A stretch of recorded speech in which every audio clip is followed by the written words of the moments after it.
todos ustedes para confirmar en primer lugar, ¿se escucha bien? ¿Se escucha? ¿Me confirman, por favor? ¿Se escucha? Ok, sí se escucha, me dicen por acá. A ver, quiero compartir pantalla, pero parece que me sale que no puedo compartir. ¿Pueden verlo, por favor? Magister, grupo Magister, para poder compartir pantalla. Y Lave participante screen no está autorizado. Mientras tanto, quiero dar las gracias al Instituto de Formación Jurídica Magíster por la invitación que me hacen para poder conversar y que más que un conversatorio sea una clase práctica de cómo realizar esto que en los últimos años se ha convertido en una especie de dolor de cabeza para muchos estudiantes, muchos egresados, porque de pronto el sistema cambió, porque de pronto ya para obtener el título profesional, ya no solamente, ya no voy a hacer un trabajo monográfico, ya no voy a hacer sustentación de expedientes, ya no voy a hacer otras formas que antes había para obtener la tesis. La nueva ley universitaria establece que para la obtención del título profesional, incluso del bachiller, debo presentar un trabajo a nivel de tesis. Entonces veamos lo que es una tesis y sobre todo empecemos con estas primeras partes. No, sigo por favor sin tener acceso para compartir. No sé si lo pueden ver. Empecemos porque la invitación que tenemos, creo que sí, ahora sí, ahora sí. La invitación que tenemos es para poder llevar a cabo un seminario de tesis. Creo que la idea final de los organizadores es que ustedes puedan tener a mano la elaboración de un trabajo de investigación que a nivel de las ciencias se llama tesis universitaria. Como lo dijo la presentadora, yo soy egresado de la Universidad Nacional Pedro Ruiz Gallo de la ciudad de Lambayeque. Les presento la plaza, la plazoleta principal de mi universidad. En ese sentido, soy autor de 2 libros que los vine trabajando desde hace un tiempo atrás. En primer lugar, es un manual para la sistematización del proyecto de tesis en Derecho que arranca señalando que el trabajo de investigación debe serlo a nivel de tesis con 2 trabajos previos. Es decir, para yo poder realizar un trabajo de tesis, debo haber realizado monografías y debo haber realizado ensayos. El segundo trabajo está relacionado a la fundamentación, a conocer los soportes epistemológicos para la construcción metodológica de la tesis. ¿Qué significa? Que si yo no sé lo que es derecho y si yo no sé lo que es tesis, entonces, ¿cómo podría hacer una tesis en derecho? Es bastante complicado. Y para eso necesito tener conocimientos científicos, conocimientos acreditados en cuanto a lo que es uno y otro elemento de la tesis en derecho. Así que vamos a conversar sobre eso. A mí se me ha pedido desarrollar las partes correspondientes a la metodología del proyecto de tesis. Entendamos al proyecto como una parte de la tesis, como una parte de la tesis.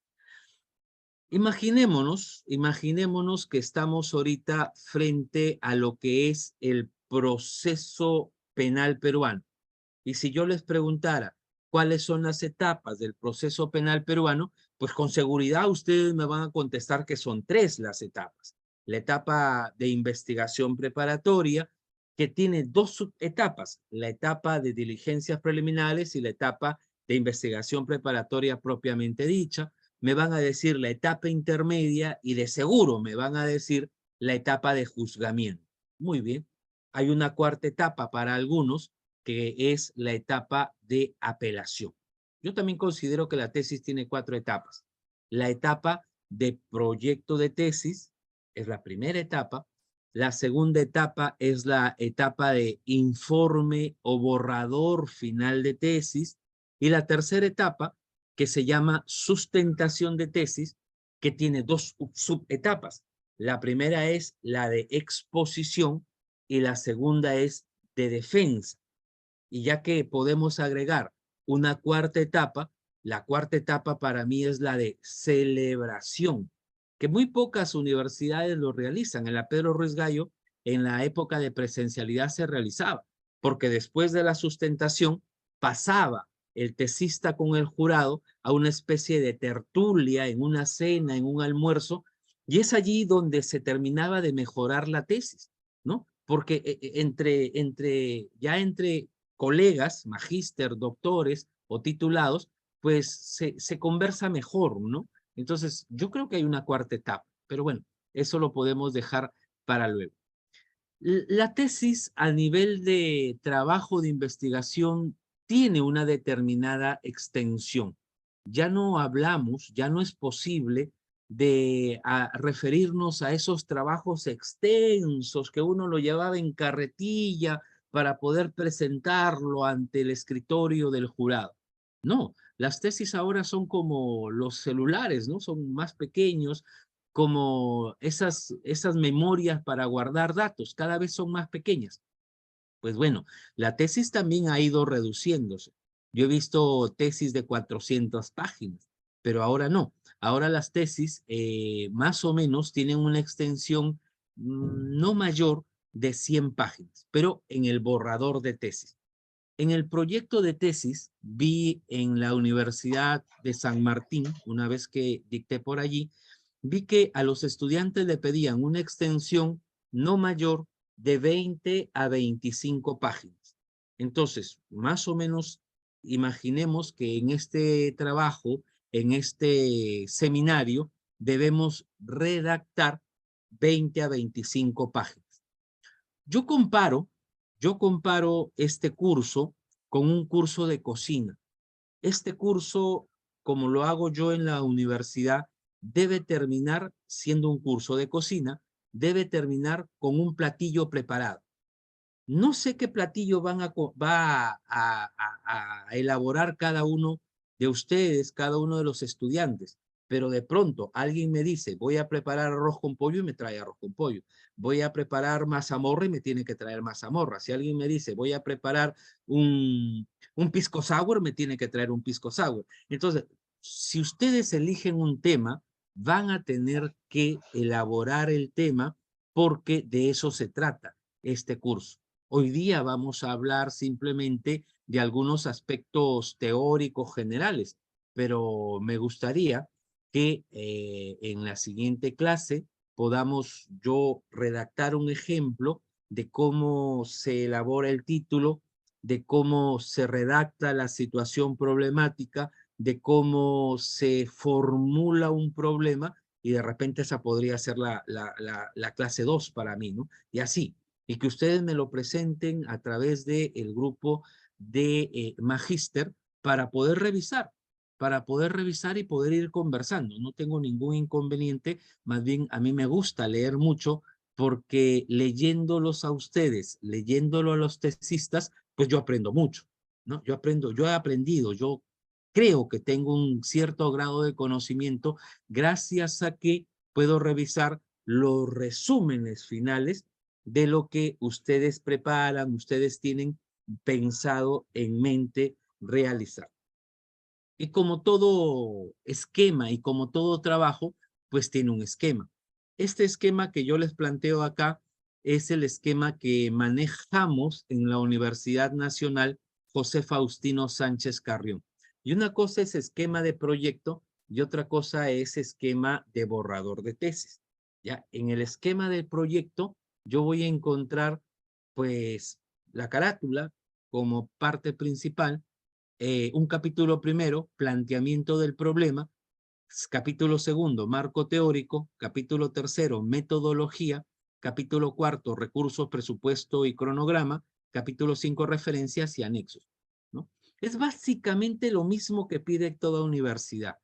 El arroz con pollo en Piura tiene definitivamente tiene los mismos elementos del arroz con Piura, del arroz con pollo en Lima y que el arroz con pollo en Tacna, solo que de repente la presentación es un poco distinta, ¿no? ¿Con qué lo acompañas? ¿En qué plato lo pones?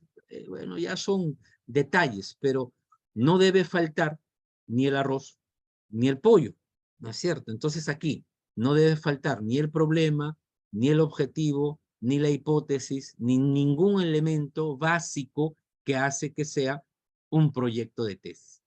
¿Cuál es la diferencia con el informe final de tesis? Que en el proyecto se planifica. En el proyecto, como su nombre lo dice, yo proyecto a futuro lo que voy a hacer. En cambio, en el informe final o en el borrador de tesis, yo ejecuto y comunico lo que proyecté.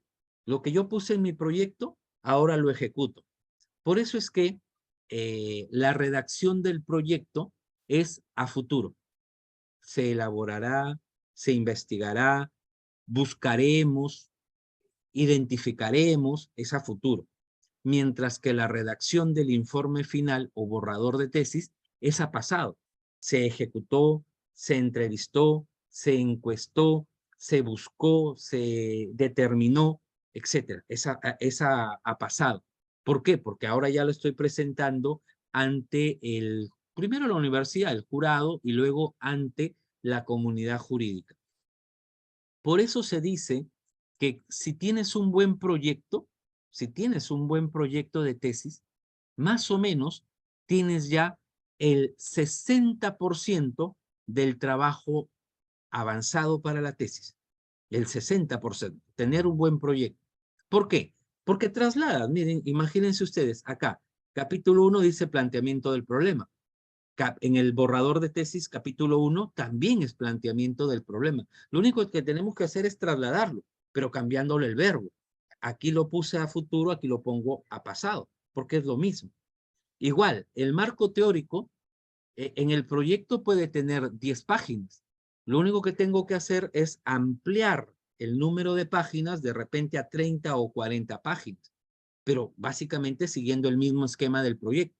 La metodología es igual, pasa en tiempo de redacción de verbo. ¿Y qué es lo que se agrega en el resultado final? Pues los resultados, en el borrador final, pues los resultados, la discusión y las conclusiones. Eso es básicamente, es un 40% que faltaría completar, pero sobre la base de este 60% que podríamos tener al elaborar un adecuado proyecto de investigación.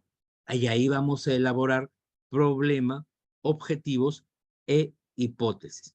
Entonces, ¿qué nos piden? En el caso mío de la Universidad Sánchez Carrión, lo que nos piden elaborar es una tesis en derecho. Y por eso lo pongo de dos colores. Porque una cosa es saber tesis, y ahí tengo que ir a todo lo que es metodología de la investigación científica, metodología de la investigación jurídica. Necesito saber lo que es problema, objetivo, hipótesis, variables, dimensiones, indicadores, ítem, índices. Necesito saber lo que es un cuestionario. Necesito saber qué es una unidad de análisis. Necesito saber qué es el método, cuál es la técnica. Necesito saber todos esos aspectos que en la tesis, digámosle como título o como ciencia general, necesito saber. Pero si mi tesis es en una disciplina particular como el derecho, yo necesito saber lo que es derecho. Necesito saber que hay normas permisivas, normas permitivas, prohibitivas, normas de orden y de mandato. Necesito saber cuándo estoy ante un vacío legal, porque yo de repente mi tema propone superar un vacío legal. Necesito saber cuándo hay una antinomia, porque puede ser que mi tema trate de desarrollar una antinomia. Necesito saber qué es interpretación. Necesito saber cuáles son los métodos de interpretación del derecho. Necesito saber cuándo estoy ante la integración entre la aplicación del derecho, cuándo hay una situación jurídica, una relación jurídica, una institución jurídica y todo lo que tenga que ver con el derecho. ¿Cuáles son las fuentes del derecho? ¿Ven? Entonces yo necesito saber mucho para hacer una tesis. Pero ¿cuál es el problema que yo advierto a modo de crítica para todos docentes y estudiantes? Yo advierto que el que quiere hacer una tesis en derecho solo se aboca a saber lo que es derecho y no se aboca a saber lo que es tesis.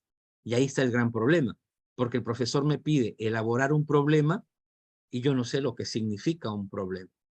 Entonces, creo que hay que mirarlo de manera integral, ¿no? Yo necesito saber de metodología. El problema es que hay muchas personas que han escrito sobre metodología. Yo mismo les acabo de presentar 2 trabajos que tengo. Entonces, ¿cuál es el problema? Que a nivel de metodología, a nivel de tesis, todavía no se ponen de acuerdo los autores. Para algunos, algunos hacen referencia al término forma de investigación como pura aplicada. Otros le utilizan el término tipo, otros le utilizan el término nivel, otros utilizan el término enfoque, como si fuera lo mismo. Es como si en el derecho penal alguien utilizara el término dolo en su libro y otro alguien utilizara el término culpa para referirse a lo mismo. Ya en el derecho penal eso está más claro. Dolo sabemos lo que es y culpa sabemos lo que es. Y todos los autores en distintas palabras hablarán casi de lo mismo, que es el dolo, que es la culpa. En metodología todavía no. En metodología todavía utilizamos términos, a veces sinónimos, a veces homónimos, de manera contraria, y eso hace que pues sea tedioso, ¿no? Sea tedioso estudiar en metodología para hacer un trabajo de tesis, porque no hay todavía la solidez correspondiente, pero intentaremos en esta primera clase dar esos primeros conceptos. Todo acto de investigación, todo acto de develamiento del conocimiento surge ante la falta de conocimiento. Todo acto de investigación surge ante la falta de conocimiento. Yo no investigo algo que ya está formado como conocimiento, ¿no? Salvo que quiera transformarlo, salvo que quiera cambiarlo. Pero siempre partimos de la existencia de falta de conocimiento. Y esa existencia de falta de conocimiento es la duda. Y ante una duda, nosotros tenemos que indagar. La indagación es la búsqueda de, ¿no? La búsqueda de conocimientos. Y la búsqueda de conocimientos empieza a partir de datos. Yo necesito datos para poder llegar a un conocimiento. Esos datos me van a permitir procesarlos. Una vez procesados los datos, ¿qué necesito? Una camisa. Ok, ¿de qué tamaño? ¿Cuál es la talla? ¿De qué color?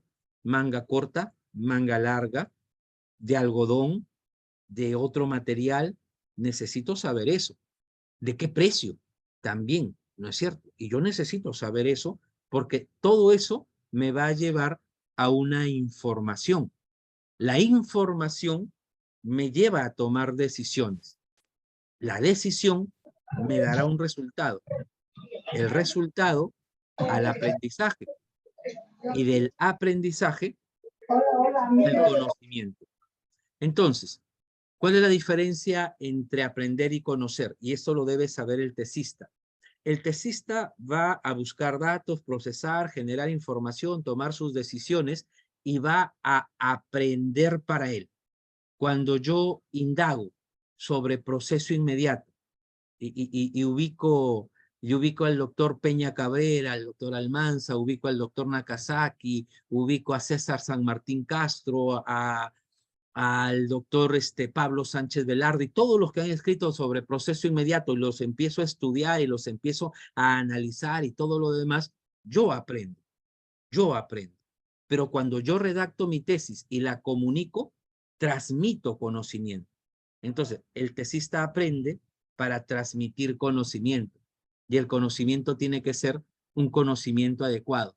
Y el que lee el trabajo es el que adquiere el conocimiento. La pregunta es, ¿podemos transmitir cualquier conocimiento o estamos obligados a transmitir conocimiento científico, verdadero, válido, validable. Tenemos que transmitir conocimiento verdadero, válido, validable, y eso es el conocimiento científico. Por eso es que la tesis es un trabajo que tiene y debe tener un rigor científico. En ese sentido, hablando en el campo del derecho, siempre un primer insumo que vamos a contar o vamos a tener que tener es el conflicto. El conflicto me permite la interrelación entre normas objetivas y normas subjetivas. Esta interrelación no es fácil de resolverla en el campo del derecho porque de pronto hay que interpretar.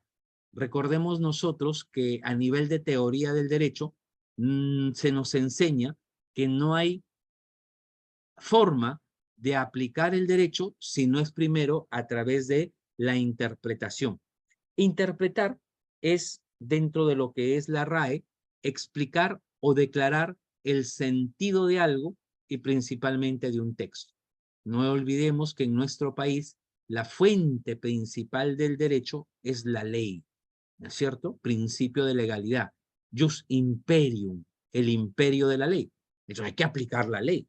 Pero para aplicar la ley hay que interpretarla.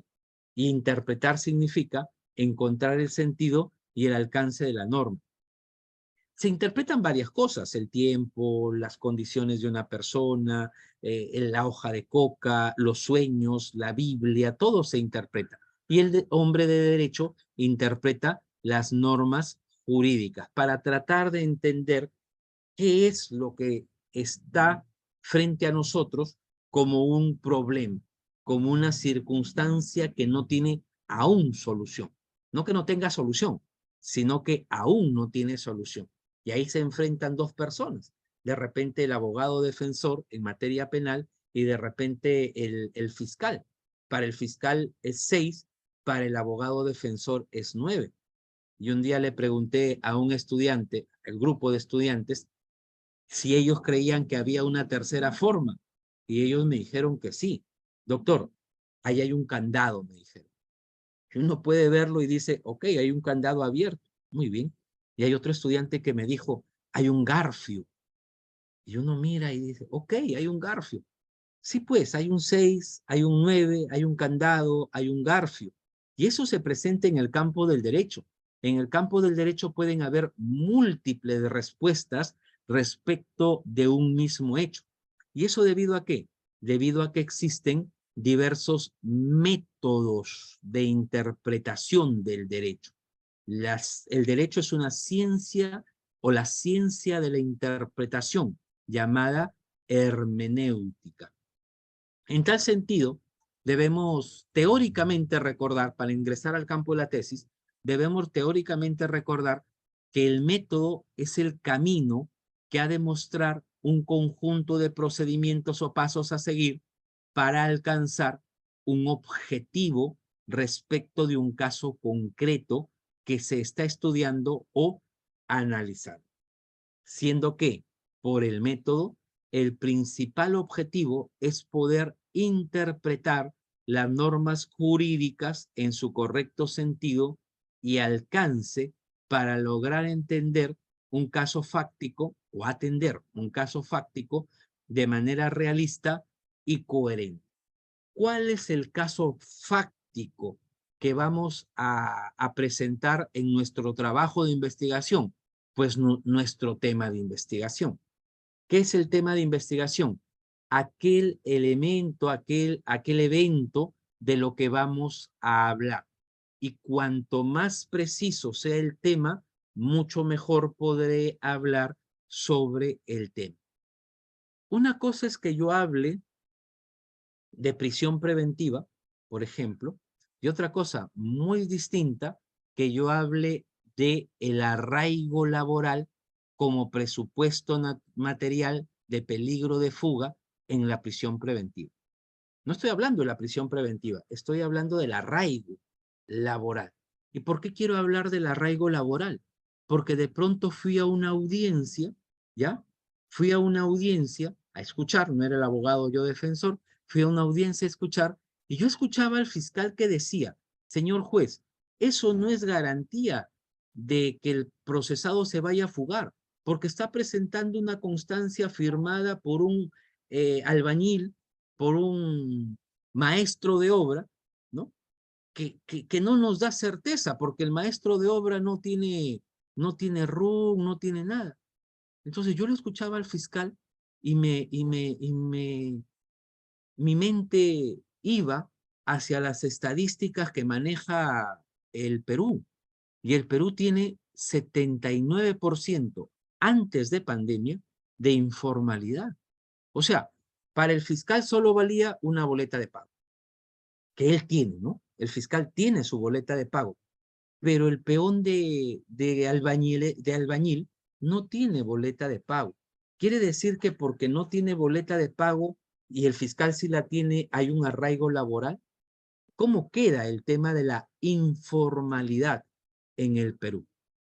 ¿Podemos tenerlo en cuenta para efectos de la prisión preventiva o no? Entonces, ahí es donde la mente de una persona empieza a hilvanar si de pronto estoy ante una circunstancia que merece ser aclarada, ya sea por el juez, ya sea por la jurisprudencia, por la ley, por la doctrina, por la costumbre, ya sea cualquiera de las fuentes, necesita ser desarrollada. Y ahí tenemos un problema de investigación. Lo mismo ocurre cuando vamos a una conferencia. Ya han habido, me parece, 2 clases anteriores o van a haber otra clase en donde destacados juristas van a hablar sobre la problemática que existe sobre un determinado tema. Yo tengo que estar atento porque de allí puedo sacar mi tema de investigación. El primer punto que vamos a ver es elección del tema de investigación. Entonces, si yo no tengo claro qué es derecho, cómo tratar el derecho, y si yo no tengo claro qué es la tesis y cómo tratar la tesis a través del estudio propedéutico, el estudio previo, el conocimiento previo que yo debo tener, pues es difícil que yo pueda hilvanar un trabajo, hacer un trabajo de tesis, ¿no? Mínimamente yo necesito saber a qué grado se cuece el arroz, las habas, las alberjas, porque si no las voy a quemar, ¿no es cierto? Mínimamente. Entonces yo necesito saber todas esas condiciones para poder realizar un trabajo de investigación. Si mi esposa pone el arroz para 30, 40 minutos, pues vamos a encontrarlo totalmente quemado, ¿no? O sea, cuando eso se hace en 20 minutos de repente, ¿qué tanto debo saber para poder elaborar un trabajo de investigación? Y eso es lo que estamos enfocados, saber métodos en primer lugar. Y hay diversos tipos de métodos, el método literal, el método lógico, el método sistemático, eh, a, el método histórico, el método teleológico, el método acorde a la Constitución, el método exegético, ¿no? Una cosa es estudiar una norma y otra cosa es estudiar todas las normas. El método exegético me permite el estudio de norma por norma y el método dogmático, el método sistemático me permite encontrar un conjunto de normas. Ahí va un ejemplo, tal vez, ¿no? El artículo 299 del Código Penal me dice que no es punible la posesión de droga para el consumo. Es lo que me dice. Por lo tanto, se podría interpretar que existe el derecho a consumir droga, solo que no lo debo hacer en posesión de más de una determinada cantidad. A partir del artículo 299, yo me podría preguntar algo en otro método sistemático. Si tengo derecho a consumir droga, porque no está prohibida la posesión para el consumo, puedo consumir. La pregunta lógica es, ¿dónde la compro? Si el 296 para adelante me dice que está prohibida la siembra, está prohibida la cosecha, está prohibida la comercialización, está prohibida la distribución, está prohibido todo menos el consumo.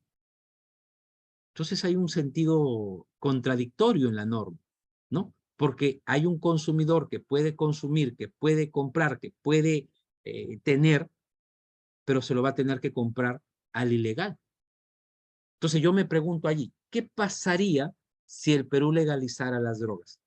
¿Qué pasaría si se legalizara la droga? ¿Qué pasaría con los impuestos? ¿Qué pasaría con el tema educativo? ¿Qué pasaría? Entonces, ahí es donde voy a encontrar un tema de investigación, a partir de encontrar un problema determinado de estudio. Entonces, no voy a pasar el tema de lo que es derecho. Lo que sí les voy a decir es que la idea de tesis, ¿ya? La idea de tesis tiene que estar concatenada con lo que es un trabajo de investigación. Trabajo, esfuerzo, investigación, indagación. Por lo tanto, para desarrollar una idea de tesis, yo debo realizar un esfuerzo, primero indagando sobre el tema que quiero investigar. Y es ahí donde soy capaz, o puedo ser capaz, de construir una monografía. La monografía es un trabajo de investigación que tiene por propósito presentar la idea de terceras personas. Lo que dice el doctor Almanza, lo que dice el doctor Peña, lo que dice ya todos los autores que puedo haber dicho hace rato, ¿no? O en materia civil, lo que dice el doctor Fernández Cesarego, lo que dice Planiol y Ripper, lo que decía anteriormente los antiguos clásicos del derecho, lo que dicen los modernos autores del derecho, todo eso yo lo pongo en un trabajo y le digo a mi asesor, a mi profesor, a la universidad, eso es lo que dicen terceras personas. Eso es una monografía, recopilación de la opinión de terceros, que puede ir con mi opinión personal, ¿no? Toma de posición, le llaman algunos libros, pero no deja de ser el trabajo, la monografía no deja de ser un trabajo de recopilación de datos de terceros. Es lo primero que tengo que hacer si es que yo quiero hacer un trabajo de tesis. Por lo siguiente, hay una frase que me gusta mucho repetirla porque creo que resume toda la esencia de la tesis. La tesis es decir algo nuevo sobre algo. Entiéndase el algo sobre el tema de investigación. La tesis es decir algo nuevo sobre algo. Pero para poder decir algo nuevo sobre algo, debo haber leído todo lo que sobre ese algo se ha dicho. De nuevo, la tesis es decir algo nuevo sobre algo. Pero para poder decir algo nuevo sobre algo, yo debo haber leído todo lo que sobre ese algo se ha dicho. Entonces, ¿qué significa? Significa que debo leer mucho. Significa que antes de redactar, no estoy hablando de coger una computadora y redactar, estoy hablando primero de recopilar información sobre el tema que a mí me agrada, sobre el tema que a mí me llama la atención poder investigar. Entonces, si a mí me gusta el tema de posesión, por ejemplo, yo creo que hay un problema en la posesión en el Perú. Creo que no debería protegerse la posesión ilegítima. Es decir, un inquilino que dejó de pagar, se le cursó una carta notarial para que abandone el inmueble y él sigue allí porque está esperando el proceso de desalojo. Está esperando el proceso de desalojo que demora 2 años, más o menos, ¿no? Con toda apelación, en el mejor de los casos, y no está pagando, y está perjudicando al propietario, y el propietario no puede llegar a agarrarlo a patadas, empujones y botarlo, porque estaría cometiendo un delito de usurpación, y eso lo sabe el posesionario, y eso lo sabe el posesionario que está de mala fe y que es ilegítimo además. ¿Y por qué? Porque el derecho protege al ilegítimo. Pero si nosotros vamos a los principios generales del derecho, dice que la ley no puede amparar el ejercicio abusivo de un derecho. Y ahí tengo a un cliente, ahí tengo a un amigo que compró una casa cuya habitación, en una de las habitaciones, el anterior inquilino había dejado todas sus cosas.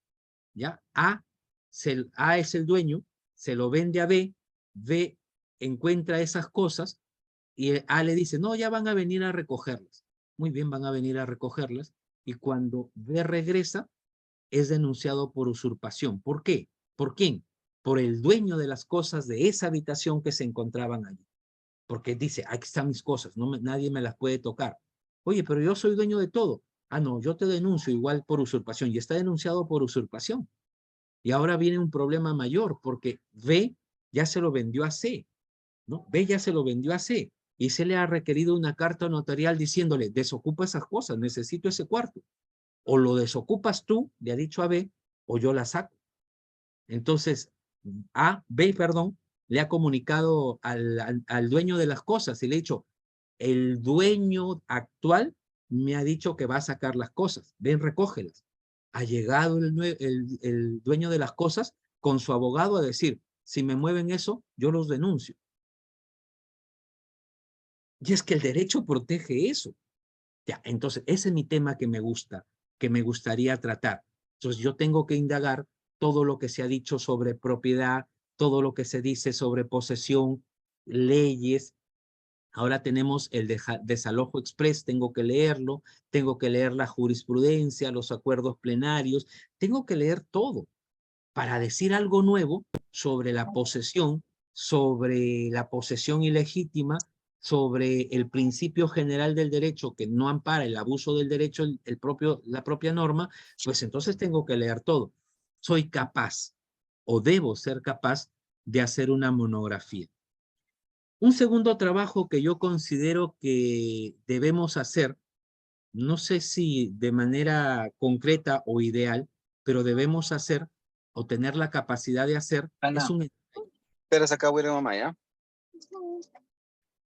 el ensayo, a diferencia de la monografía, ya contiene la opinión personal del que está investigando, su toma de posición, ¿no?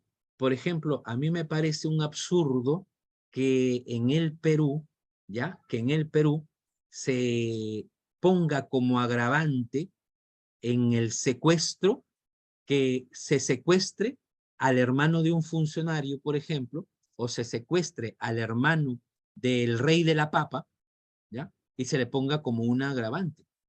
¿Y por qué considero esto? Porque si yo voy al artículo 107 del Código Penal, el hermano no está protegido. O sea, un hermano puede matar a su hermano y no pasa nada. Por eso es que yo digo, pregunto, en un ensayo yo pregunto que he elaborado, si Caín hubiese matado a su hermano Abel en el Perú, ¿qué delito habría cometido? Parricidio no, porque parricidio es el que mata a su ascendiente descendiente, cónyuge o concubina, pero no protege hasta el 4.º grado de consanguinidad, como protege el Código Civil. El Código Civil protege relaciones hasta el 4.º grado de consanguinidad, 2.º grado de afinidad. Incluso yo no puedo contratar a mi hermano en la administración pública porque comete un delito llamado nepotismo, pero sí lo puedo matar. Entonces, algo está pasando. Hay una discordancia normativa entre el Código Penal y el Código Civil.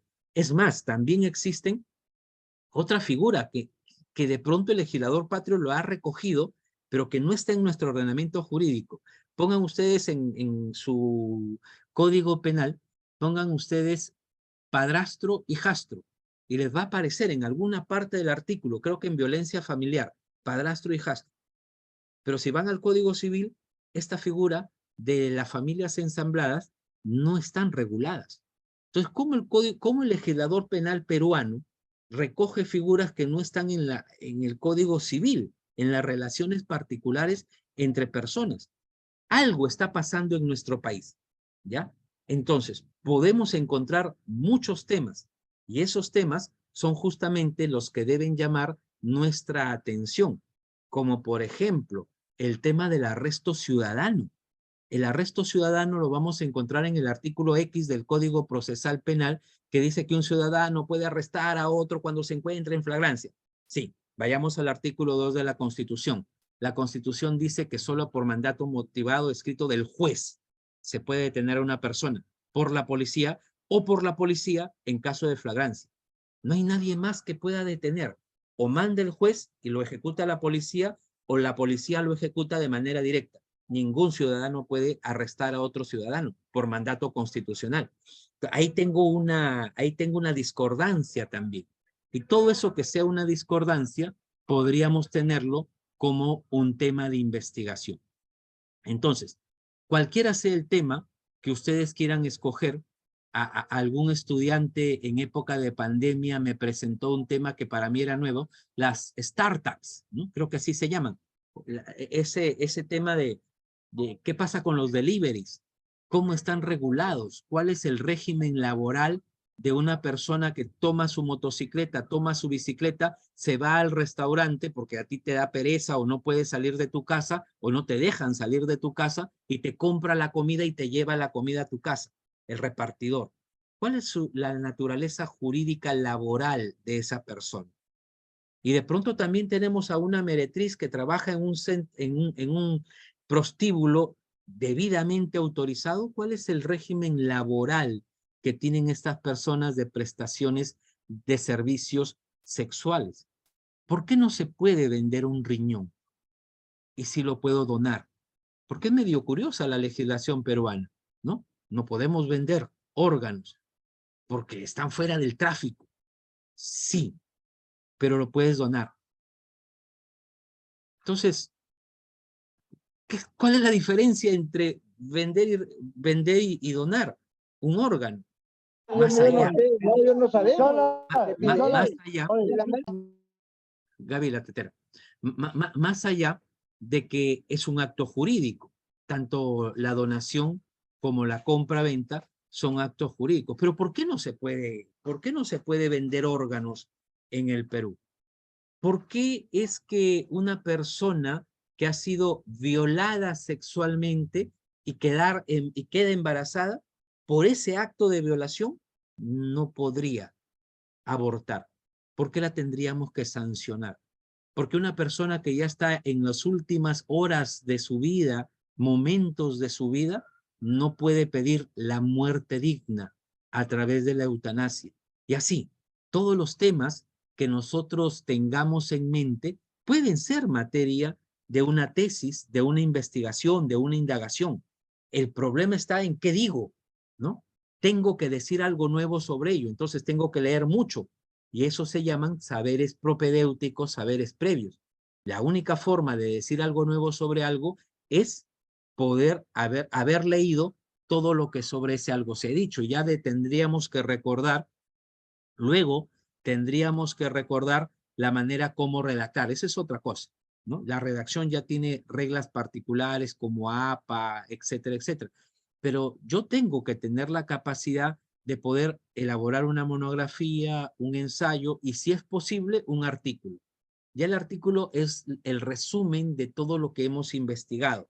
Yo lo puedo hacer un artículo académico, ¿no? En mis redes sociales puedo publicar capítulo 1 y a partir de ahí todo el mundo criticará y la crítica es buena.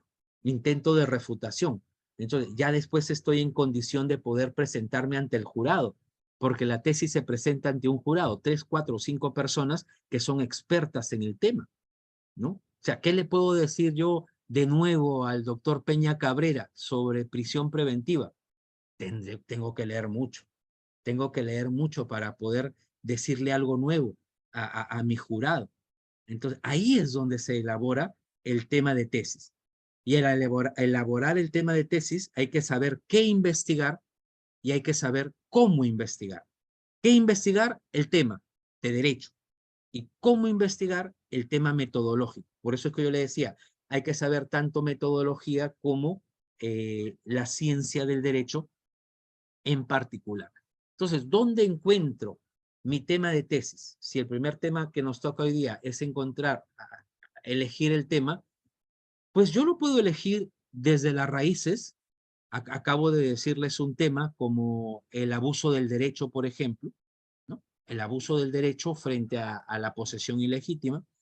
Puedo encontrarlo en teoría del derecho, el tema de los métodos de interpretación.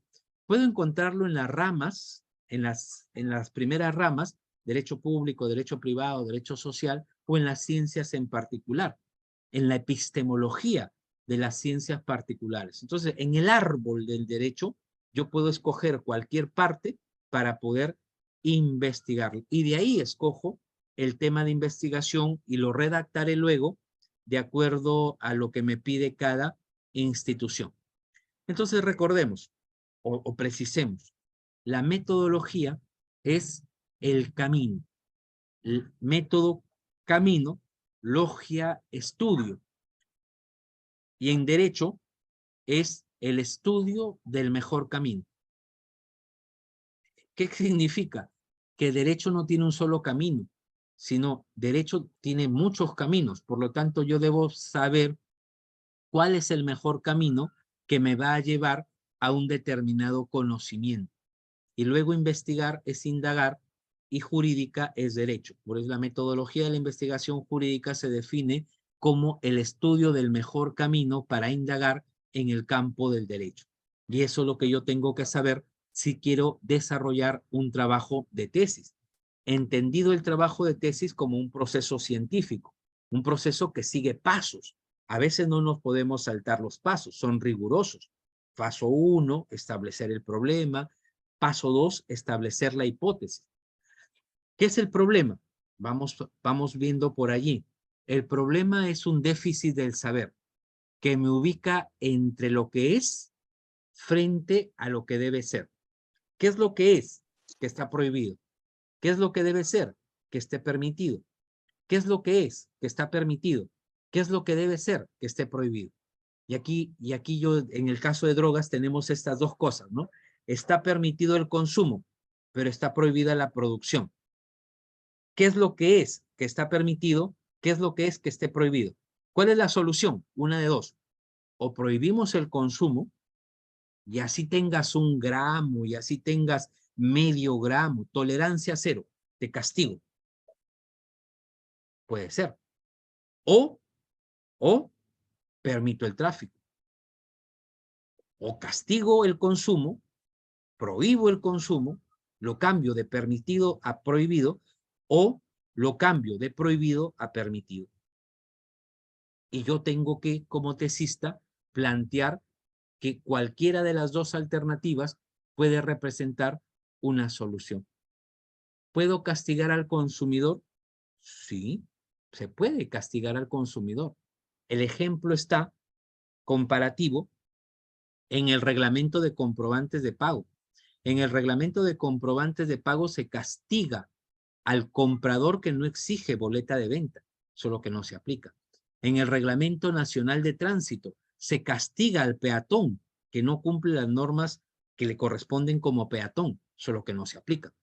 ¿No es cierto? Entonces, ¿se puede castigar al consumidor? Sí, se puede castigar al consumidor porque está en manos, tiene en manos sustancia prohibida. Solo que en el Perú, igual que en la conducción en estado de ebriedad, te permito poquito, ¿no? 0,25, 0,5, según público, según sea privado tu transporte, pero te permito poquito. Como si yo le dijera a mi hijo, te permito que te portes mal un poquito. Tolerancia cero. ¿Por qué no la tolerancia cero? Y ahí tengo un tema de investigación.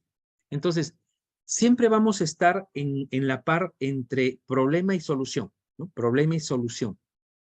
Problema, déficit del saber. Solución, propuesta a ese déficit del saber. Pero son pasos que se encuentran dentro del campo de la redacción.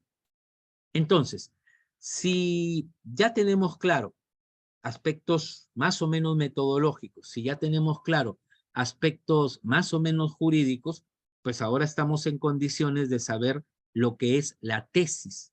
Ojo, tengo que saber lo que es tesis. Y la tesis, yo tengo un concepto que lo explico de la siguiente manera. La tesis es una idea. Entonces voy corriendo a mi diccionario de la RAE y tengo que buscar qué es una idea, ¿no? Tengo que buscar qué es una idea. Ahí se los he puesto a ustedes. Primero y más obvio de los actos del entendimiento, y sabemos que cada palabra tiene acepciones. Podríamos buscar la acepción más adecuada y podríamos decir que para mi caso, en lo que estamos investigando, idea es la acepción 6, concepto, opinión o juicio formado de alguien o algo, pero también puede ser la sí, la 6. Podría quedarme con la 6. Esa es la acepción que me sirve a mí para poder entender lo que es una idea. Ojo, estoy hablando de que la tesis es un trabajo de investigación por el cual se expresa una idea. Ya, listo. Que intenta dar solución a un problema. Entonces ya tengo dos palabras nuevas. Ya voy tres. Idea y luego problema. Problema, según la RAE, es una cuestión que se trata de aclarar. Proposición o dificultad de solución dudosa. Conjunción de hechos o circunstancias que dificultan la consecución de algún fin. Disgusto o preocupación. Planteamiento de una situación cuya respuesta desconocida debe obtenerse a través de métodos científicos. Esa es la acepción que a mí me interesa. Por lo tanto, que cuando me pregunten qué es un problema, la RAE me dice en su acepción quinta, planteamiento de una situación cuya respuesta desconocida debe obtenerse a través de métodos científicos. Porque el jurado pregunta, el jurado de tesis pregunta, señor tesista, ¿qué es un problema? Y yo le tengo que responder, según la RAE, un problema es un planteamiento de una situación cuya respuesta desconocida ha sido obtenida mediante métodos científicos. Entonces, ¿qué me va a decir el jurado? Like, ¿no? Muy bien, respuesta correcta. El problema es un déficit del saber que nos permite transitar desde lo que es, como les acabo de decir, hasta o hacia lo que debe ser. ¿Qué es lo que es? Es la situación problemática. ¿Qué es lo que debe ser o lo que debiera ser? Es mi propuesta de investigación, ¿no? Ahí transitamos en el tema de tesis. Volvemos al concepto que yo tengo de tesis. Es un trabajo de investigación por el cual se expresa una idea que intenta dar solución a un problema. Entonces, ¿qué es la solución? Vuelvo a la RAE. No me puedo escapar de las definiciones. La RAE dice que solución, acción y efecto de disolver, acción y efecto de resolver una duda, dificultad o problema, esa me interesa. Satisfacción que se da a una duda o razón con que se disuelve o desata la dificultad de un argumento, también me interesa. Es el drama y poema épico. Desenlace, no. Me interesa más la 2 y la 3, ¿no? ¿Qué es una solución? Acción y efecto de resolver una duda, dificultad o problema. O satisfacción que se da a una duda o razón con que se disuelve o desata la dificultad de un argumento. Me parece que puede ser la 2, ¿no? Yo debo más o menos tener claro que la solución es la acción y el efecto de resolver una duda, dificultad o problema. Es un trabajo de investigación por el cual se expresa una idea que intenta dar solución a un problema y que se expone con el patrocinio de un asesor. Yo también tengo que saber lo que es un asesor porque la universidad me pide elegir un asesor. ¿Y quién es el asesor? ¿Quién puede ser asesor? Y aquí hay algunas pautas, no se las voy a detallar, pero hay algunas pautas para tomar en cuenta quién es un asesor o quién puede ser tu asesor. Primero tendrías que preguntarte si la persona a quien tú quieres elegir como asesor quiere ser tu asesor, ¿no? Doctor, por favor, quiero que usted sea mi asesor. A ver, yo pregunto siempre, ¿y cuál es tu tema? Pues el derecho aeronáutico. No, disculpa, yo de eso no sé nada. ¿Cómo te voy a asesorar? No, pues que doctor, usted sabe de metodología. Ah, ya. Tú quieres que yo sea tu asesor metodológico, porque pueden ser dos tipos de asesores, el asesor temático y el asesor metodológico. El asesor temático es aquel que te va a ayudar sobre el tema de derecho y el asesor metodológico es aquel que te va a ayudar sobre el tema de tesis, sobre el tema de metodología, problema, objetivo, hipótesis, variables y todas esas cuestiones que ya son propias de la metodología. Sí. No sé si hay alguien acá de la Universidad César Vallejo, pero a mí me interesa el sistema de la Vallejo.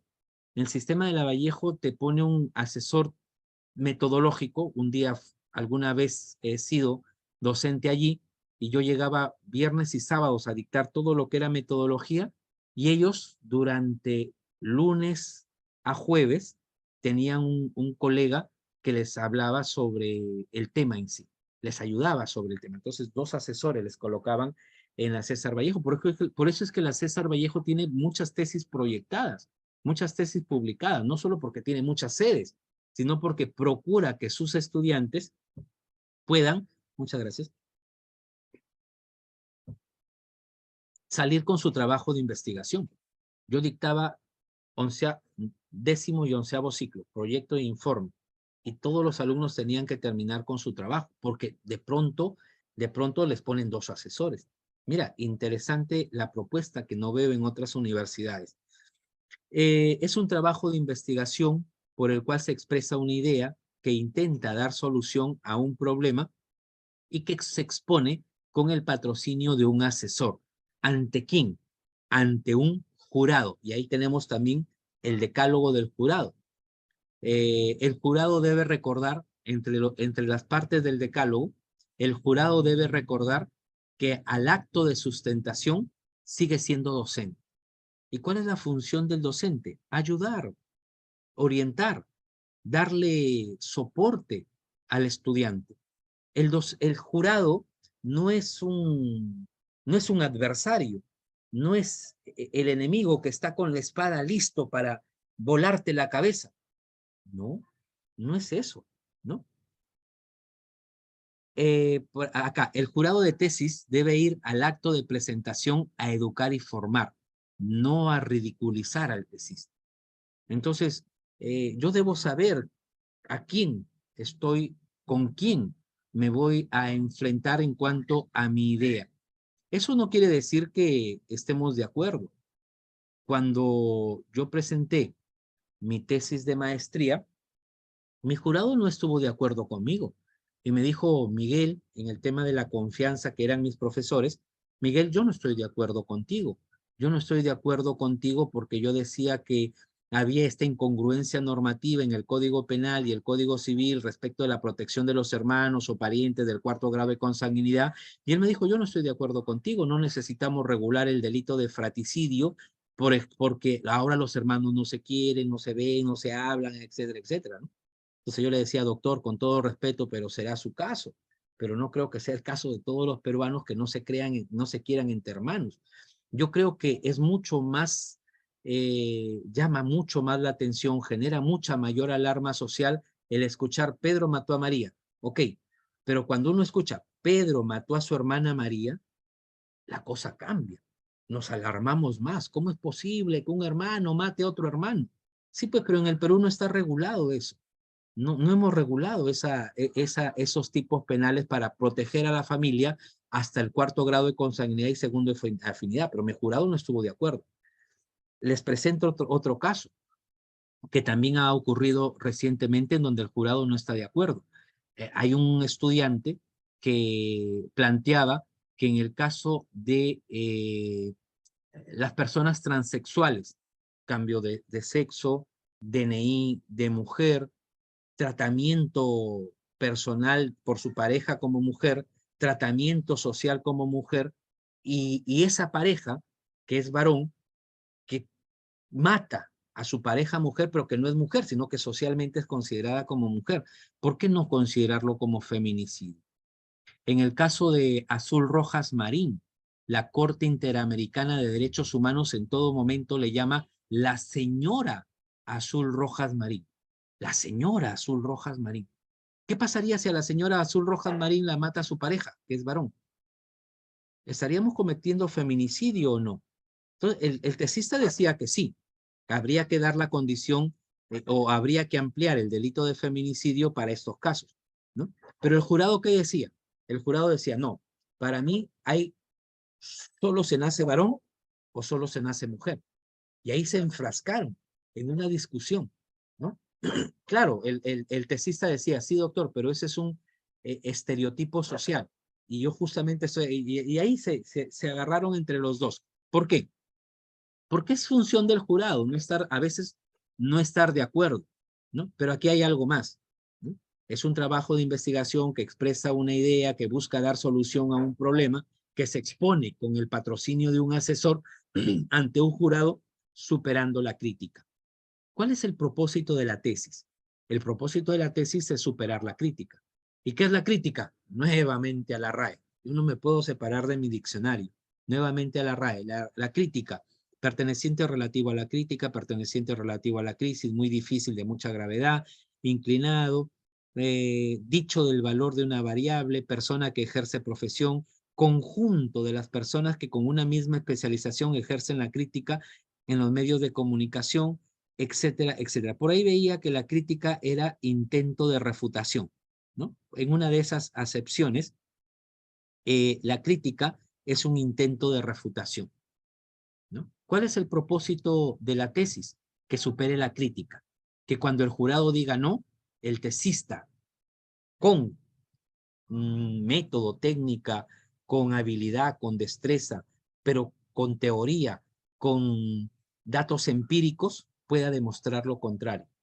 Porque para nosotros de repente podría ser una aberración el tema de que estemos solicitando que se legalicen las drogas como jurados, pero el tesista demuestra que económica, social, cultural, políticamente es más adecuado permitir que prohibir, ¿no? ¿Qué hacemos mejor, lo permitido o lo prohibido? En el caso de nosotros, peruanos, latinoamericanos, criollos, lo prohibido nos llama severamente la atención y lo hacemos. La crítica es el intento de refutación que busca, contradiciendo la idea, desarticularla. Cuando mi jurado me dijo, yo no estoy de acuerdo contigo, lo que mi jurado me decía, me estaba criticando y yo tenía que superar la crítica. Y luego me aprobaron, entonces superé la crítica, ¿ya? Ante un jurado superando la crítica de estos, llegando a ser contrastada con la teoría y la realidad, bajo una peculiar forma de redacción, ahí tenemos norma Zappa, ¿ya? Pero redactado bajo el tema de originalidad y creatividad. La RAE me dice que originalidad es la actitud de comportamiento o acción originales, que tienen carácter de novedad, y que la creatividad es la capacidad de poder crear. Por lo tanto, cuando yo presento una tesis, la tengo que hacer, en primer lugar, científicamente, métodos y técnicas, pero también de manera creativa y también de manera original. Aquí tengo un ejemplo. Alguna vez se me presentó como jurado una tesis que tenía un cuadrito, ¿no? Que tenía un esquema, y arriba decía, quiero que me sigan ustedes, arriba decía Estado, debajo decía Poder Legislativo, Poder Ejecutivo y Poder Judicial. Debajo del Poder Legislativo decía amnistía.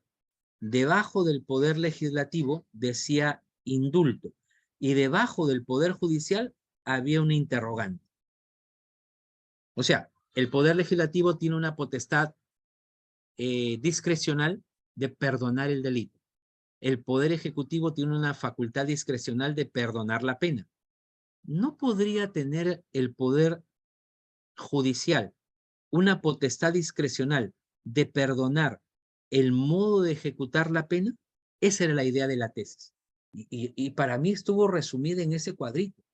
Yo lo vi el cuadrito, inmediatamente entendí que algo estaba proponiendo a favor del Poder Judicial para poder darle libertad a muchas personas que ya están en la cárcel, pues, en condiciones infrahumanas. ¿Y quién debería verlo? El presidente de la República no puede ver todo, pero lo puede ver el presidente de corte, se le puede dar algunas potestades. Yo creo que sí, y ahí a mí me pareció el claro ejemplo de cómo un tesista puede resumir todo en un cuadro, en una gráfica, para decir, esto es lo que quiero proponer, señores miembros del jurado. A mí me encantó, cuando fui, creo que jurado fui ahí, a mí me encantó y ya luego leí el trabajo y me pareció bastante interesante y se me ha quedado ese cuadrito, ¿no? Estado, Poder Legislativo, listo, y un signo de interrogación que aquí está mi tema de investigación. Solo le faltó poner una flechita y decir problema, ¿no? Y se solucionó, y se solucionaba el caso. Presentado. ¿Quién presenta el trabajo? Un tesista. Marta Hildebrand dijo tesista. Este modernismo sustantivo del género ambiguo y derivado del latinismo, la tesis, pertenece al lenguaje académico de varios países de la América hispana, el Perú incluido. Se aplica al estudiante universitario que está elaborando una tesis de grado. Ese es el tesista, ¿no? El tesista es aquel que realiza una tesis y lo hace para obtener un grado académico. Entonces, ¿cuáles son los grados académicos? Ahí está, ¿no? Ahí están desarrollados. Universidad, título, maestría, doctorado, y hay también los postdoctorales, debido a que significa un aporte al conocimiento de la disciplina en la que se postula. Entonces, ¿qué es una tesis? Es un trabajo de investigación por el cual se expresa una idea que intenta dar solución a un problema y que se expone con el patrocinio de un asesor ante un jurado, superando la crítica de estos, llegando a ser contrastada con la teoría y la realidad bajo el peculiar estilo de redacción, originalidad y creatividad del tesista, lo cual le permite la obtención de un grado académico o título profesional debido a que significa un aporte al conocimiento de la disciplina en la que postula la idea. Esa es una tesis. Y ese es el trabajo de investigación que vamos a realizar. Este esquema lo tengo en el libro primero que realicé, en donde digo, para hacer un trabajo de tesis tengo que ser capaz de hacer una monografía y tengo que ser capaz de hacer un ensayo y tengo que ser capaz de hacer un artículo. Y cada uno de los elementos de la monografía, del ensayo, del artículo, lo puedo relacionar con cada uno de los elementos que se corresponde al proyecto de tesis. Ya luego, creo que tenemos 15 minutos, me parece, si me confirma Magíster, porque he visto que hay la otra clase. Ya luego, esto tiene que ver ya con metodología, ¿no? O sea, todo lo que les estoy hablando yo es antes de redactar, ¿no? Antes de redactar. Entonces, uno de los temas es que debo saber el diseño de investigación. Uno de los temas es el diseño de investigación. Y cuando hablo de diseño, hablo de la forma, del tipo, del enfoque, del estilo, del esquema de investigación, ¿ya? Entonces, yo debo saber primero, en forma de investigación, que hay dos formas en las que se puede tratar un tema, o de manera teórica o de manera práctica. Y estaré ante un tipo de investigación pura o teórica, o estaré ante un tipo de investigación aplicada o práctica, ¿no? Por ejemplo, hay temas que podrían ser netamente teóricos, temas netamente teóricos. No sé, yo no creo, pero hace 20 años atrás, la teoría del derecho penal del enemigo, hace 20 años atrás. Ahorita, lo teórico sería inteligencia artificial, de repente, ¿no? En su relación en el campo del derecho. Tenemos que saber primero teoría sobre esto para luego ser aplicada. Pero no creo que pueda ser un tema puro, omisión a la asistencia familiar, por ejemplo. Eso es práctico. Ya eso es algo de la realidad. No puede ser algo de la teoría. Entonces yo tengo que tomar mi decisión. Mi tema lo voy a desarrollar por su contenido. Lo voy a desarrollar de manera pura, por su forma pura o aplicada. Primer punto. Segundo punto, el tipo de investigación. El tipo de investigación está en función al nivel de investigación que tiene el tema, o sea, cuánto se ha hablado sobre el tema. Si el tema es novedoso, hace 2 años atrás, 1 año atrás, inteligencia artificial en el derecho, el tema es novedoso, entonces hay que explorarlo, ¿no? Hay que explorar el tema.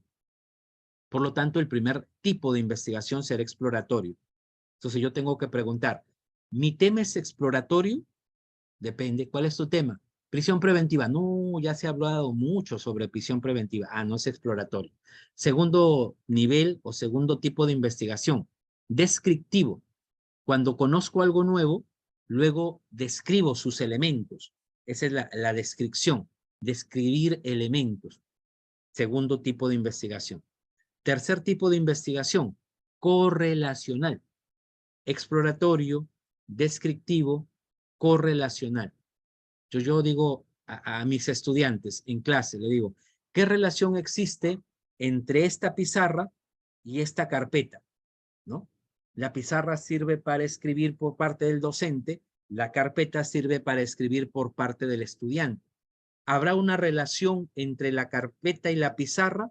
Sí, sirven para algo específico. Pero si yo le quito la carpeta y le pongo un banquito, ¿Podrá escribir adecuadamente el estudiante? ¿Qué relación existe entre eso? Ninguno. Entonces, si yo pongo un bar, una barra, un bar dentro del salón de clase, ¿qué relación habrá entre las bebidas alcohólicas y la pizarra? Tal vez ninguna. Por eso es que yo tengo que establecer la correlación de elementos que forman parte de un determinado tema. A veces puede ser absurdo, a veces pueden ser contradictorios, etcétera, etcétera, pero correlacionar.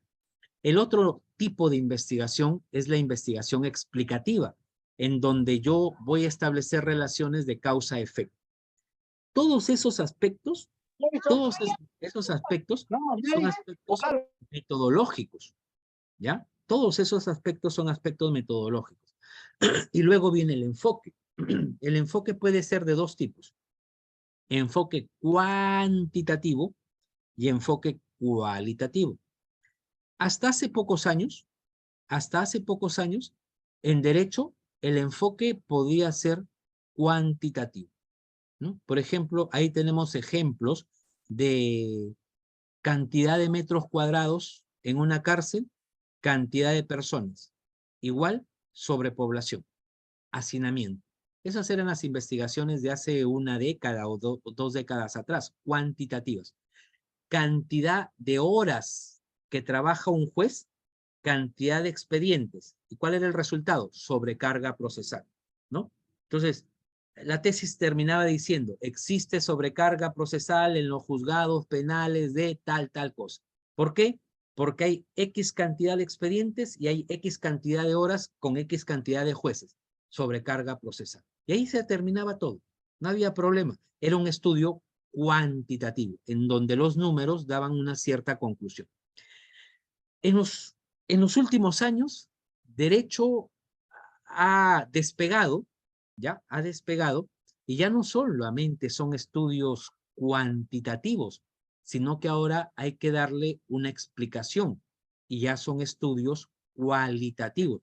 El enfoque cualitativo en el campo de las ciencias sociales ha tenido una mayor estructuración. Por lo tanto, ya casi hemos abandonado los estudios cuantitativos en el derecho, incluso los estudios por enfoque mixto, ¿no? Porque una cosa es que la variable sea cuantitativa y otra cosa es que la conclusión sea cuantitativa. Eso es totalmente distinto. Siempre vamos a llegar a una cualidad.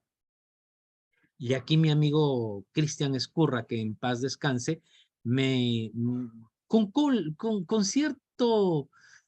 cierta preocupación, él era estadístico puro, tenía una maestría en estadística, tenía un doctorado en estadística, ¿ya? Y él me decía, oye Miguel, me decía, ¿por qué ustedes en derecho? Me llamaba la atención. Y me decía, ¿por qué ustedes en derecho, como jurados, le piden a los tesistas de derecho que apliquen chi cuadrado, T de Studen, Rho-Sperma y cuantos métodos estadísticos más? Si ustedes solamente dan opiniones, si ustedes solamente dan apreciaciones, si se derogara el artículo tal del Código Penal, entonces se lograría aquello. ¿Cómo demuestras eso? Si se despenalizara el consumo, el tráfico de droga, entonces habría mayor tal cosa, ¿no? Si se desregulara la protección de la posesión ilegítima, entonces se lograría una mayor protección del derecho a la propiedad. ¿Cómo demuestras eso? Me dice a través de un método estadístico. No se puede. Por eso es que ustedes son estudios cualitativos y no se le puede aplicar a los estudios cualitativos los métodos de los estudios cuantitativos. Y tiene razón, pues. ¿Mm? Y tiene razón. Y tenía razón mi amigo. Por eso es que ahora los estudios de derecho son pues de enfoque cualitativo. Y eso hay que tenerlo en cuenta. Entonces yo necesito estudiar porque los artículos en el internet sobre enfoques cuantitativos y enfoques cualitativos. No existen los enfoques mixtos. O es cuantitativo o es cualitativo. No puede ser de ambas cosas, ¿no? O sea, tenemos que tomar una toma de posición y esto está cambiando en la aplicación de ver y de llegar a resultados en el caso de la tesis. Entonces, para terminar, si me preguntan, ¿cuál es? Creo que ese es el punto actual. A ver, permítanme. para verlo en la primera parte que tenemos por acá. Si el primer punto es elección del tema a investigar, pues yo lo que tendría que decirles es que el tema a investigar se encuentra en todas las áreas del derecho. La pregunta no es cuál es el tema a investigar, ¿no? Sino qué es lo que yo quiero investigar. ¿Qué es lo que a mí me llama la atención para poder investigar? Porque me tiene que llamar la atención, me tiene que gustar, porque yo le voy a dedicar horas, le voy a dedicar tiempo, le voy a dedicar parte de mi vida para poder obtener la tesis. Umberto Eco, metodólogo italiano, clásico. Yo leí a alguien que escribió lo siguiente. Leer a Umberto Eco, ya para un tesista, leer a Umberto Eco es tanto como para un católico leer la Biblia. No puedes ser católico, no puedes ser un hombre de fe, de religión, si no has leído la Biblia. No puedes ser un tesista si no has leído a Umberto Eco, es lo que decía él. Entonces, se los dejo de tarea, tienen que leer a Umberto Eco. Umberto Eco dice que la tesis es un proceso que dura no menos de 6 meses ni más de 3 años. ¿No? Hay que investigar no menos de 6 meses ni más de 3 años. Porque de pronto, si te pasas mucho tiempo, si tienes menos tiempo, el trabajo es pobre, ¿no? Es un trabajo tibio si tienes menos tiempo. Pero si tienes mucho tiempo, el trabajo se te puede ir de las manos.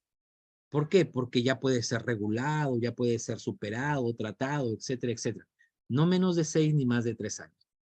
Nuestro gran amigo, fallecido también, el doctor Carlos Ramos Núñez, ¿qué es lo que decía? La tesis es un proceso que demora 9 meses como mínimo y no más de 2 años, de 9 a 2 años. Es lo que asume la universidad. Entonces, yo tengo que elegir un tema que me agrade a mí, pero que permita plantear una solución en el campo del derecho, ya sea del derecho penal, del derecho civil, comercial, no importa la rama, a no ser, y aquí sí tienen que tener en cuenta algo, a no ser que la universidad no me lo permita, ¿no? ¿Y eso cómo lo limita la universidad? A través de las llamadas líneas de investigación.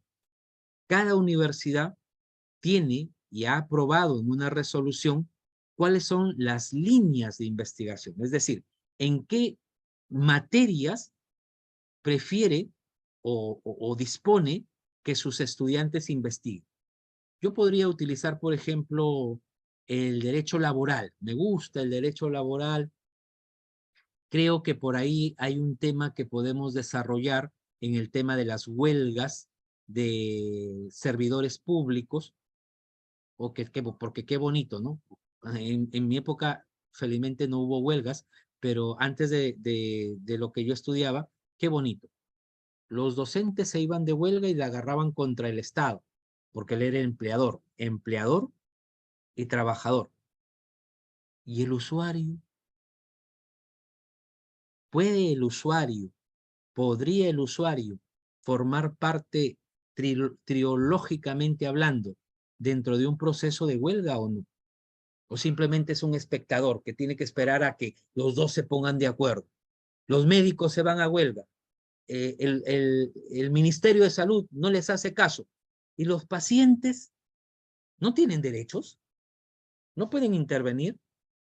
Y hay una tesis, por lo menos de un tesista, que plantea que sí, aquí deberían ser los usuarios también los que tengan que ver con el tema de las huelgas de los servicios públicos. Pero ya, digamos que ese es el tema que yo quiero desarrollar. Pero ocurre que mi universidad solo me permite derecho civil y derecho penal. No me permite derecho laboral porque en la línea de investigación no está aprobada. Entonces tengo que tener mucho cuidado también respecto a qué línea de investigación está aprobada en mi universidad para poder establecer el tema de investigación. Una cosita más y con esto termino. Una cosa es el tema de estudio ¿ya? Una cosa es el tema de estudio y otra cosa muy distinta es el tema de investigación. Y me explico, ¿ya? Aquí acabamos. Una cosa es el tema de estudio. Por ejemplo, les decía, por citar un ejemplo, una cosa es prisión preventiva, ¿no? Una cosa es prisión preventiva. Y otra cosa muy distinta, es el peligro de fuga y más específicamente es el arraigo laboral. Una cosa es alimentos entre parientes, ¿ya? Una cosa es alimentos entre parientes y otra cosa es alimentos del hijastro a requerimiento del padrastro. Durante toda su vida, el padrastro le dio alimentos al hijastro, de manera de hecho, porque no está regulado en el derecho, de manera de hecho. Ahora el padrastro está enfermo, está viejo, ojeroso, cansado y sin ilusiones, como dice la canción, y le toca la puerta al hijastro. Ya, dame. Yo te di durante toda mi vida alimentos. Ahora eres un exitoso profesional. Dame alimentos. Una cosa es alimentos y otra cosa es alimentos entre padrastros e hijastros, algo muy puntual. Y a eso se le llama tema de estudio y tema de investigación. Yo en aula le digo a los estudiantes, una cosa son todas las carpetas donde te puedes sentar y otra cosa muy distinta es la carpeta donde te sentaste. Entonces, un primer ejercicio que deben hacer ustedes es qué tema deben investigar, en qué materia les gustaría investigar, qué área les gusta más. A algunos les gusta más derecho civil, a otros les gusta más derecho penal, a otros les gusta laboral, etcétera, etcétera. Ok, tema de estudio.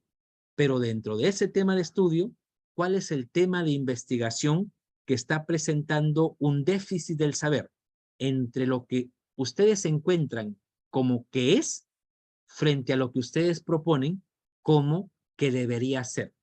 Y si logran encontrar este aspecto, pues ya tienen elegido un tema de investigación. A veces un tema de investigación es tan difícil como elegir novio o novia. ¿De quién te enamoras? Uno no va por la vida, a ver, voy a buscar. A veces se te encuentras así, como quien dice, amor a primera vista. Y de repente tu tema te lo puedes encontrar así, pero no estabas preparado para poder enfrentarlo.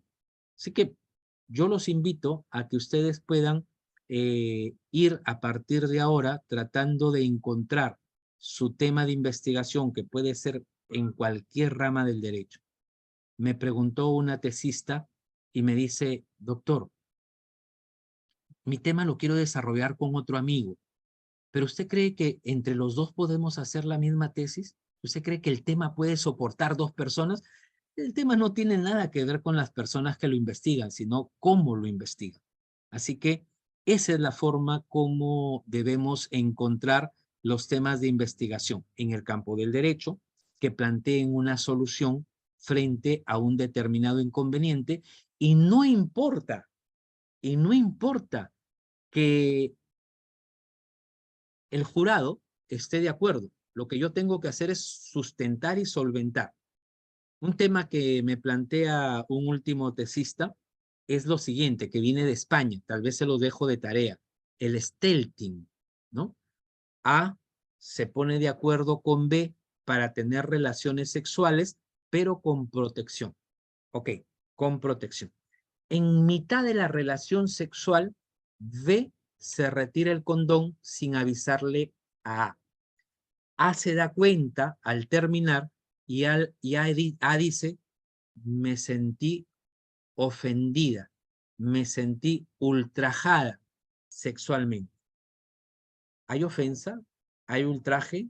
¿Hay violación sexual por retirarse la protección sin avisarle a la otra persona que había prestado consentimiento, pero para realizar con protección? Eso es lo que está investigando España actualmente en esta figura que se llama stealthing, ¿no? A mí me parece interesante y lo estamos tratando en un tema de tesis. Así que la próxima semana ya aterrizamos, ya escogemos un tema cualquiera, ustedes me pueden ir hablando, yo les podría ir precisando y podríamos ya empezar una pequeña redacción. ¿En qué punto? Tema de título, por ejemplo. Título de investigación y así iremos desarrollando para que ustedes vayan avanzando. Les dejo esta primera tarea. Vean cuál es su tema de investigación. Y dentro de su tema de investigación, qué planteamiento del problema o qué problema frente a qué solución podrían encontrar en este tema. Y nos vemos la próxima clase, que ya será avisado. No, lo transmiten a través del WhatsApp del grupo. Yo he visto que han creado un grupo aquí en Magister y lo van transmitiendo a través de allí, como que yo voy a pasarles también las diapositivas a través de allí. Si Magister no tuviera alguna precisión o si alguno de ustedes no tuviera alguna pregunta, pues ya damos pase, creo, al otro expositor que nos va a hablar de temas, justamente de temas de tesis que estoy seguro que ustedes van a poder captar de manera muy rápida. Magister, usted dirá.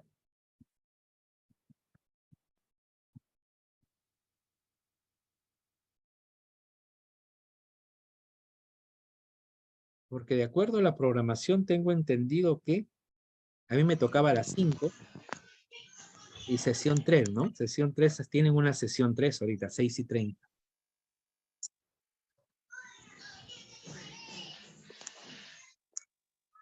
¿Listo? A ver, me confirma, Magister. Sí, doctor.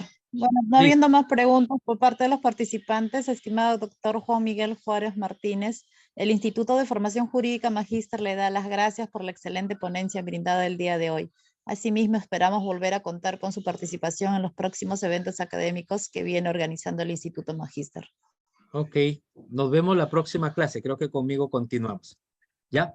Muy buenas tardes, muy buenas noches con cada uno de ustedes y ya saben que tienen tarea para la próxima clase.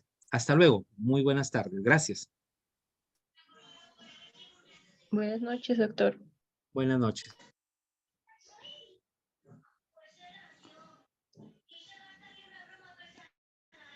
En breve tendremos la participación del doctor Frank Almanza Altamirano. Por favor, manténganse conectados. Saludos.